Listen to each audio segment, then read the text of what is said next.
ikaw mismo ang umamin na you have planted evidence. Paano ka namin ngayon paniniwalaan sa mga sinasabi mo? Ang pinag-uusapan po natin dito ay yung investigation po na ginawa ko noong 2012. Bakit ka lumilihis sa mga katanungan ko? Huwag kang lumihis. No, Your Honor, hindi po ako lumilihis. Ito, Your Honor, yung sinasabi nyo to discredit my credibility, Your Honor. Ang pinag-uusapan dito, ang issue, Your Honor, is yung pagiging investigador ko. Hindi po ako akusado, Your Honor. Mr. Chairman. I am not discrediting your... I am testing your credibility. Kung ang butihing senador, Your Honor, ang gagawin sa akin ay atakihin ang aking personalidad, wala pong kinalaman ito doon sa mga classified documents na ginawa noong 2012. Ngayon, kung ito dinadanas ko ngayon na talagang sinisira yung aking pagkatao, hindi kaya ito ay may kinalaman doon sa ngayon presidente ng Pilipinas na naroon mismo doon sa dokumento na nagkataon na ako ay nag-imbestiga noong 2012. Sinasabi mo wala. Tinanong pa kita kung sino yung confidential informant mo. Sinasabi mong hindi mo kilala. Anong klase kang resource person? Wala kang mga ebidensya. Maliwanag na maliwanag po, Mr. Chair, na itong ating resource person ay nagsisinungaling. Ang pangalan ng confidential informant na yan na naglaglag dyan kay Marcel Soriano ay yung anak-anakan daw ni Marcel Soriano na ang pangalan ay Ian. Ngayon, yung Ian na yan, patay na.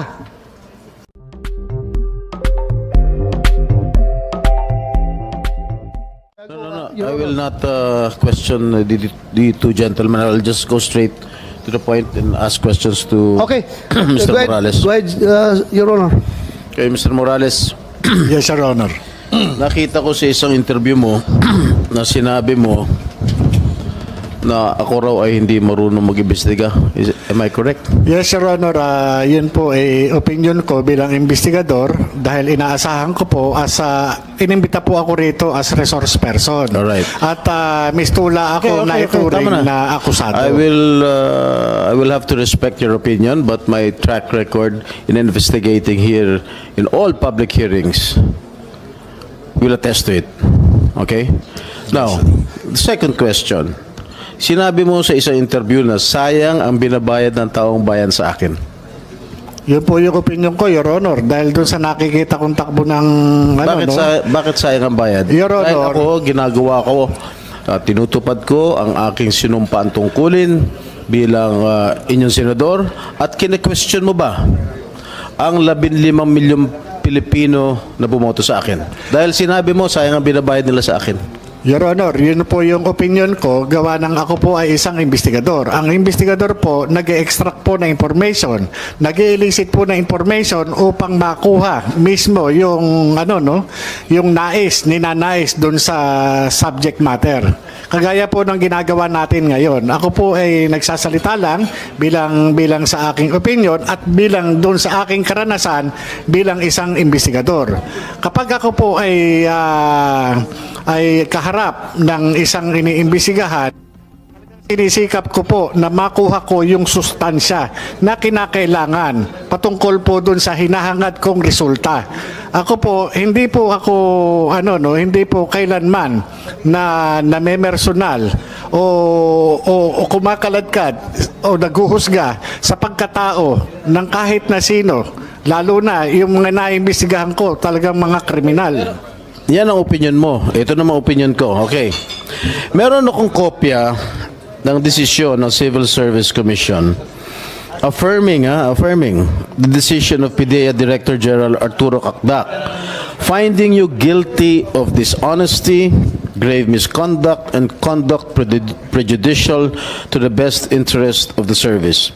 The Civil Service Commission ruled that, and I quote, "It is undeniable, based on Morales' admission, that he concealed or distorted the truth about factual circumstance of the arrest of Chua and Miao.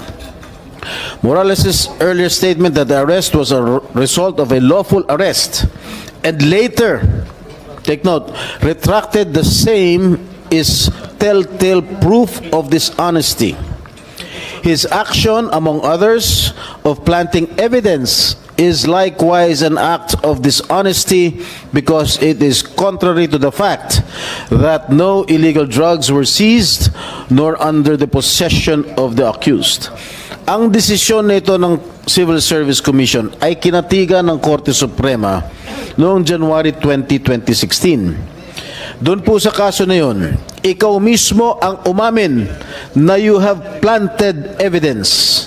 Paano ka namin ngayon paniniwalaan sa mga sinasabi mo? Hindi nakapagtataka, gawa-gawa mo din ang mga alleged leak documents. Ano po masasabi niyo, Mr. Morales? Your Honor, hindi ko po makita yung relevance ng sinasabi niyong desisyon ng Civil Service Commission. Ang pinag-uusapan po natin dito, Your Honor, ay yung... Wait. I am testing your credibility, Mr. Morales. All right? You have string of cases filed against you, and one of these that I am mentioning right now is the decision of the Civil Service Commission, which was affirmed by the Supreme Court. All right? Your Honor, yung pong desisyon ng civil service na sinasabi nyo ay walang kaugnayan sa pinag-uusapan natin dito. Ang pinag-uusapan po natin dito ay yung investigation po na ginawa ko noong 2012. Bakit ka lumilihis sa mga katanungan mo? Huwag kang lumihis. No, Your Honor, hindi po ako lumilihis. Sapagkat ang pinag-uusapan po natin... Is it true that you planted evidence? Yes, Mr. Yeah, I just would like to remind you that you address your questions and everything to this chairman para hindi kayo magkapersonalan. Yes, Please Sir Honor. address through the chairman para hindi masyado init yung Don't usapan evade nyo. my question, Mr. Morales. Continue. Is it true that you planted evidence? But according to the Civil Service Commission decision, and it was affirmed by the Supreme Court that you planted evidence. No, Your Honor. At yung... You mean to say that you disagree? Of course, you will disagree to with the decision of the Civil Service and the affirmation of the Supreme Court. How can you disagree with the No, Your decision of the Honor, Supreme hindi Court? po yan yung istorya, Your Honor. At ito, Your Honor, yung sinasabi nyo to discredit my credibility, Your Honor. Ang pinag-uusapan dito, ang issue, Your Honor, is yung pagiging investigador ko. Hindi po ako akusado, Your Honor. Mr. Chairman. I'm not discrediting your... Wag kayo I am testing your credibility. Huwag kayo magsabay magsalita. Dapat pakinggan mo kung magsalita si Senator Jinggoy. Saka ka I sumagot. am testing your credibility. Pinapangunahan mo. Sinasabi mo, I am discrediting your credibility. Kung meron man. Your Honor, sa umpisa pa lang nung magmula nung dumating kayo dito sa hearing, Mr. Chairman, ito na yung naging experience ko, Your Honor, Mr. Chairman, dito sa Senate investigation. Ang ipinunta ko po rito is resource person po ako para dito sa PIDEA Leaks. Dahil ang pinag-uusapan po dito ay yung paglabas ng dokumento dun sa PIDEA. At ako po, Your Honor, investigador lang po ako. Hindi ako akusado, Mr. Chairman, para i-test yung aking credibility. Nakapako lamang po ang aking kaalaman patungkol po dun sa ipinalabas ng vlogger na si Maharlika patungkol po dito dun sa mga confidential documents, classified documents. Doon lang po ako. Ngayon, kung ang butihing senador, Your Honor, ay ang gagawin sa akin ay atakihin ang aking personalidad, wala pong kinalaman ito doon sa mga classified documents na ginawa noong 2012. Ang tanging participation ko lamang po at nalalaman ay yun lamang pong nangyari ng 2012. Matapos na pumunta yung confidential informant sa Intelligence and Investigation Service. Ngayon, kung ito dinadanas ko ngayon na talagang sinisira yung aking pagkatao, hindi kaya ito ay may kinalaman doon sa ngayon presidente ng Pilipinas na naroon mismo doon sa dokumento na nagkataon na ako ay nag-imbestiga noong 2012. Mr. Chair, Yes, go ahead, Senator ang sinasabi nitong resource person natin, na dinidiscredit ko yung kanyang kredibilidad. I am just reading all his cases filed against him. Okay? Inuulit ko lang. Okay? Pinapangunahan mo kagad ako. Sinasabi mo, dididiscredit ko agad yung kredibilidad mo. All right now, yung sinasabi mong nawawalan dokumento, wala ka, tinanong kita last hearing, where are these documents? Sinasabi mo wala. Tinanong pa kita kung sino yung confidential informant mo. Sinasabi mong hindi mo kilala. Anong klase kang resource person? Wala kang mga ebidensya. Oh, Your Honor. Ikaw ba paniniwalaan ka namin dito? Your Honor, Mr. Ganyan Chairman. ang mga sinasagot mo. Your Honor, Mr. Chairman. The classified documents na piniresenta po nung vlogger na si Maharlika na napasa kamay nitong committee na ito po yung personal ko na under oath po in-identify ko. Itong mga dokumento na ipinakita noon ni Senator Bato de la Rosa, ito po yung nagtataglay ng aking pangalan at pirma.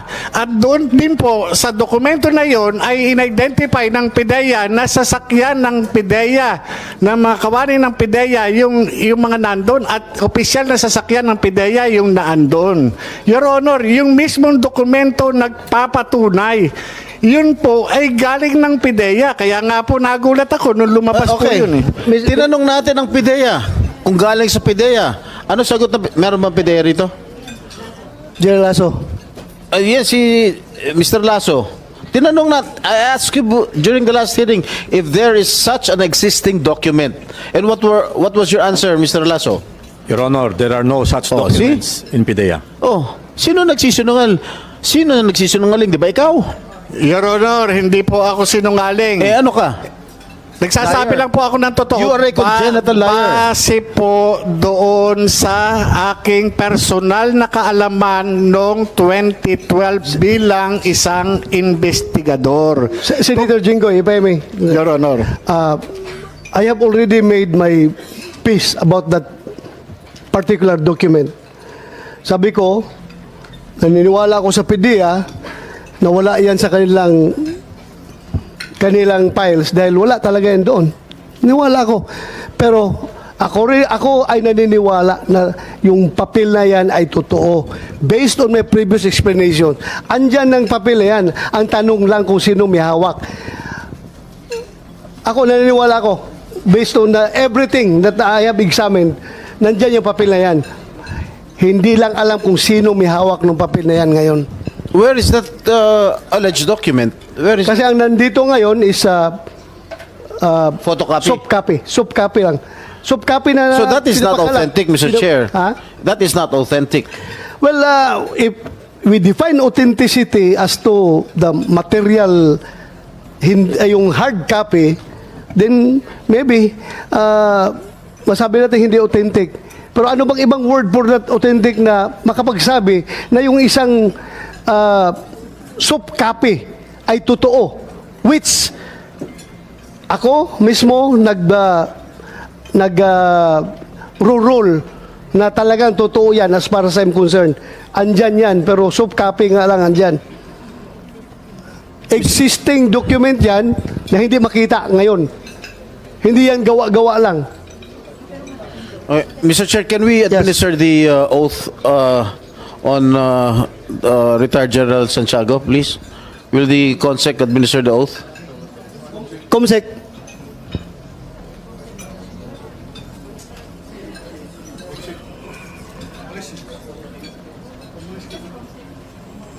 Comsec.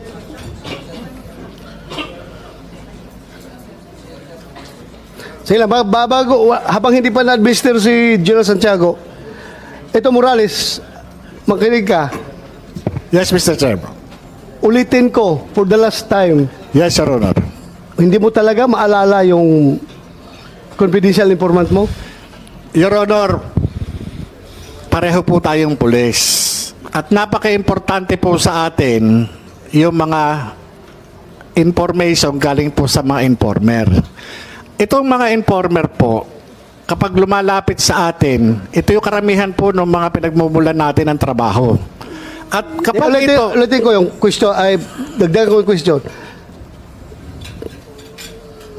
Hindi kaya ayaw mo lang sabihin yung identity dahil nga meron tayong code of conduct between handlers and the confidential informants na kahit ano mangyari, walang laglagan dahil buhay ko ang nakataya. Hindi mo ba yan, hindi ba yan ang nasa isip mo? Gano'n na nga po, Your I'm Honor. not feeding, ha? I'm not feeding, pero ako bilang operative, hindi ko talaga ilalaglag, pero ikaw, ewan ko, bakit? So, confirm mo na ayaw mong sabihin, alam mo. Gano'n na nga po, Your Honor. Oh, so, Mr. Chair, ganun Kasi pala. makanganib, hindi po kakayanin ng konsensya ko, Your Honor. Kapag kami nangyaring masama doon sa confidential So, informant. ganito ngayon, at stake yung credibility mo, kredibilidad mo. Dahil you are not testifying before this committee. Bakit hindi mo pa sabihin yung pangalan ng informant na yan? Otherwise, dudurugin at dudurugin ka talaga sa tao na masisira yung kredibilidad mo dahil nga hindi mo masabi ang Your Honor. informant mo. Parang out of thin air, lumabas yan dahil wala kang informant na matuturo. Your Honor. Mr. Chair, if I may first. Yes, Mr. Chair. go ahead, Senator Jinggoy. Maliwanag na maliwanag po, Mr. Chair, na itong ating resource person ay nagsisinungaling. Bakit? Unang tinanong ko sa kanya nung nakarang hearing kung sino yung confidential informant niya, ang sagot po niya sa akin o sa atin, hindi niya kilala. Ngayon po, nung tinanong nyo siya, meron daw, pero baka masabit. Tama po ba ako? So, ibig sabihin, meron siyang confidential informant na ayaw niyang pangalanan. Ngunit nung nakarang hearing, sinabi niya sa atin lahat na hindi niya kilala. Di talaga napakasinungaling nitong taong ito. Your Honor, Mr. Chairman, pwede sa Yeah. pa. Wala po akong sinabing hindi kilala. Hindi po matandaan. O hindi mo Hindi po iba po yung hindi kilala kaysa doon sa hindi matandaan. Your Honor, ito po, mahigit isang dekada na po itong kaso na to, itong pagkakaimbestiga ko. At itong confidential informant na nagtiwala ng information na nagdala ng mga litrato na nagtataglay na mga personalidad na gumagamit ng ipinagbabawal na gamot. Base sa kanyang revelation, ito po lahat ay na-reduce doon sa kanyang deposition. Kaya nga, okay na yan. Pabalik-balik na natin narinig yan. Pabalik-balik na. Ang atin lang is, sino yung informant? Ako, kung ako nasa shoes mo, if I were in your shoes, na ganito na ako ngayon, na naiipit ako, well, talagang sasabihin ko kung sino yung informant ko. Kung alam ko kung sino yung informant. Your Honor, kung natatandaan ko man yung pangalan niya, hindi ko pa rin po talaga ipagkakaloob dahil po hindi kakayanin ng aking konsensya kapag may mangyari sa kanya. Your Honor, Well, I can give you the assurance that the Senate will protect him or her, kung sino man siya. Sige, huwag kang mag-alala. Sabihin mo, we will protect her. Hindi siya mapapano. Sabihin mo lang pangalan. Your Honor, classic example na nga po yung ginagawa sa akin. Ako'y investigador lamang doon sa kaso. Hindi po ako akusado. Ngayon po ako po'y nakakaranas ng talagang sa aking pagkatao. Yung pakayang confidential informant. Ako nga po mismo, nano lang ako dito eh. Investigador lang ako, Your Honor. Tumanggap lamang po ako ng information. Andyan na tayo, Morales. Agent Morales. Andyan na tayo sa sitwasyon na yan. Andito na lang tayo, lahat-lahat. Nangyari na yung mga dapat mangyari at hindi dapat mangyari. Pero your question is, your credibility is at stake here kung hindi mo maibigay yung pangalan ng informant. I am giving you a piece of advice. Sabihin mo na lang yung pangalan ng informant mo para hindi na masabi na gawa-gawa mo lang yan. Your Honor, hindi ko po hawak ang inyong pag-iisip. Ako po'y nandito dahil doon po doon sa paglabas ng dokumento na inilabas ng vlogger. Ako po ay sumulat sa PIDEA para magkaroon ng investigasyon upang patotohanan na wala akong kinalaman sa paglabas. At sabihin sa kanila na itong dokumento na ito ay ako yung nag-imbestiga. Tungkol po dito, ako po yung nag-imbestiga. Ngayon po, patungkol po dyan sa confidential informant na yan, ay patawarin niyo po ako. Kasi po, ito po yung hindi po kakayanin ng konsensya ko kapag may mangyari doon sa confidential informant na mahigit isang dekada na po na hindi ko siya nakita. Okay, ito may nakarating sa akin information galing from other former PDEA agents. Ayaw lang niyang humarap dito sa hearing. Sabi niya, alam daw niya yan dahil sila daw nakahuli nung informant na yan. Ako, just what I received, isi-share ko lang sa'yo. Ang pangalan ng confidential informant na yan na naglaglag dyan kay Marcel Soriano ay yung anak-anakan daw ni Marcel Soriano na ang pangalan ay Ian. Ngayon, yung Ian na yan, patay na. Patay na. So, ang hirap nito mag-trace kung sino yung mga tao na binanggit. Dahil puro patay na yung mga nagbanggit. Yung Ian na yan ay dating trabahante doon sa... Again, alam ko, lumabas rin ito sa vlog ni Maharlika, pero direkta pumunta sa akin yung agent, yung former PDEA agent, nagsabi sa akin. Pero I'm not taking his statement hook, line, and sinker. Kaya sinare ko lang sa'yo na iyan daw yung hinahuli na naglaglag dyan sa activities sa kundo ni Marcel Soriano. That's fair information. Hindi ako naniniwala. Kaya sinare ko lang sa committee na ito para for you to evaluate. Para sa iba pang karagdagang mga balita at impormasyon, ay huwag po nating kalimutang mag-like, share at comment sa video na ito, at huwag po rin nating kalimutang mag-subscribe to continue supporting us. Maraming salamat po sa inyong panonood, at naway tangkilikin po ninyo ang aming YouTube channel.